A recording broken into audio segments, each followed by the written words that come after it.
With some of the highest safety ratings, Toyota has implemented Toyota Safety Sense 3.0 in their newer vehicles. The first one being pre-collision system with pedestrian detection. This radar system is designed to help you reduce the likelihood of colliding with a car or pedestrian in front of you. When a potential hazard is detected, the system provides audible and visual alerts and can even assist in the automatic braking in some conditions.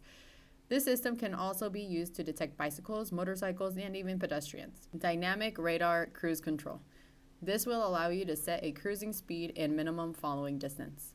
If your set cruising speed is faster than the car in front of you, radar cruise control will slow you down to match the car's speed in front of you. If the car speeds up or exits the lane, the car will accelerate back to the set cruising speed. Lane tracing assist is a separate feature that is only activated when dynamic radar cruise control is active. Lane tracing assist uses the lines on the road and preceding vehicles to help keep the vehicle centered and in its lane. Lane departure alert is when you start to drift out of your lane and beeping occurs to alert you to recenter yourself in the lane. The lane is sensed by a camera on your windshield and comes with available steering assist. If you have any questions, please reach out to Performance Toyota.